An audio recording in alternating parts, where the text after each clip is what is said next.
The first night back home, I woke up screaming, my heart pounding like I was still dodging bullets in Afghanistan. My wife, Sarah, grabbed my arm, her voice shaky.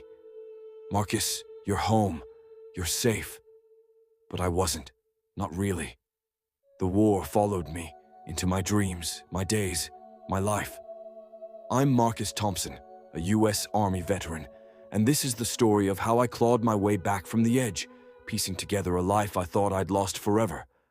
It's raw, it's real, and it's worth hearing. Stick with me. I grew up in Atlanta, Georgia, a black kid with big dreams of making my mom proud. She raised me and my little sister, Keisha, on her own, working 2 jobs. I wasn't a saint, got into some fights, skipped school, but I wanted to be somebody. At 18, I saw an Army recruiter at a job fair. "Serve your country, see the world," he said. I signed up, thinking it'd be an adventure. I didn't know it'd break me. Basic training was tough, but exhilarating. I was good, sharp shooter, quick on my feet. By 20, I was deployed to Afghanistan with the 101st Airborne. My squad was my family. Ramirez, the jokester from Texas. Aisha, our medic with a heart of steel, and Lieutenant Chen, who always had our backs. We patrolled dusty villages, checked for IEDs, and tried to stay alive. But war isn't like the movies. It's loud, chaotic, and it sticks to you. One day, our convoy hit an ambush. I still hear the explosion, see the Humvee flip. Ramirez didn't make it. I dragged Aisha to cover, my hands slick with her blood, yelling, "Stay with me." She survived, but I didn't. Not the old Marcus. I came home after 2 tours, 24 years old, with a purple heart and a mind full of ghosts. Back in Atlanta, I thought I'd slip back into life. Sarah, my high school sweetheart, was waiting. We'd married before my second deployment, promising each other forever. She'd planned a welcome home barbecue, ribs, music, my whole family. But I couldn't feel it. People hugged me, said, "Thank you for your service," but I felt like a stranger. Keisha noticed. "You okay, big bro?" she asked, her eyes searching. I lied.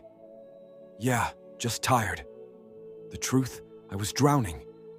Nightmares woke me every night. Ramirez's face, the blast, Aisha's screams. I checked the windows like we were still under attack. Crowds made me jumpy. A car backfiring sent me diving for cover. Sarah tried to help. "Talk to me, Marcus," she'd say, her voice soft. "But how do you explain a war zone to someone who's never been there?" I pushed her away, snapped at her, drank too much. "You're not the man I married," she said one night, tears streaming. That cut deeper than any bullet. Work was another battle. I got a job at a warehouse, thinking manual labor would keep my mind busy. It didn't. I'd zone out, see flashes of the desert, drop a crate. My boss, a guy named Dave, wasn't patient. "Get it together, Thompson," he'd bark. One day I yelled back, "You don't know what I've seen." I quit before he could fire me. No job, no purpose. I felt like a failure. The VA offered therapy, but I wasn't ready. I thought I could tough it out. Big mistake. By 2019, I was sleeping on Keisha's couch, separated from Sarah. My lowest moment came at a 4th of July cookout. Fireworks went off, and I hit the deck, heart racing, thinking it was mortar fire. Kids stared, adults whispered. Keisha knelt beside me. "Marcus, you need help, please." Her voice broke, and for the first time, I saw how my pain was hurting her. That was my wake-up call. I called the VA, got a therapist named Dr. Patel, a no-nonsense Indian-American woman who'd worked with vets for years. Our first session, I sat there, arms crossed. "I don't need to talk," I said. She leaned forward. "Then why are you here?" I didn't have an answer. Slowly, I opened up, about Ramirez, the guilt, the fear. She taught me about PTSD, how it's not weakness but a wound, like any other. Therapy wasn't a cure, but it was a start. I also joined a veterans support group. At first, I thought it'd be a bunch of old guys complaining, but it was people like me, men, women, young, old, black, white, Latino. One guy, Jamal, a Marine, became my lifeline.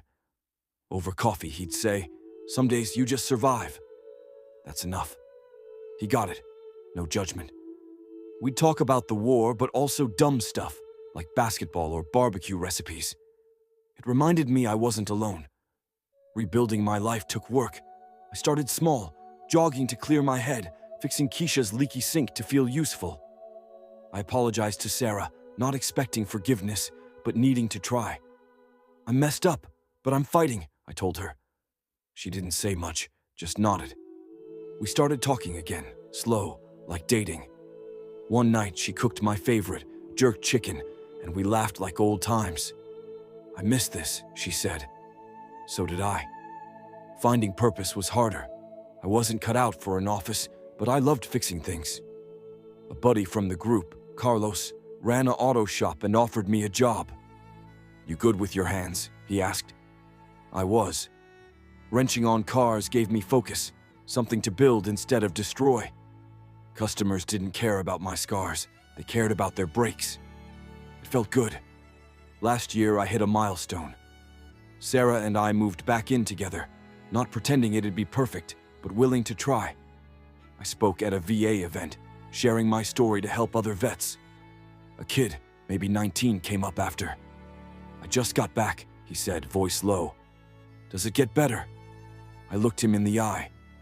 "It's a fight, but yeah, it does. You're not alone." He nodded, and I felt something shift.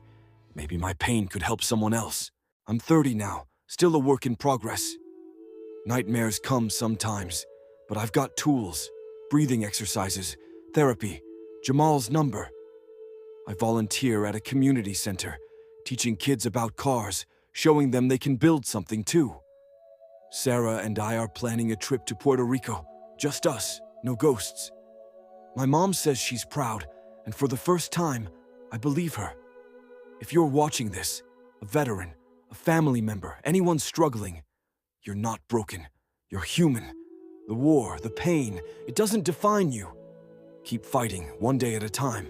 You've got this. I'm Marcus, and this is my story. Drop a comment. What's your fight? Let's talk.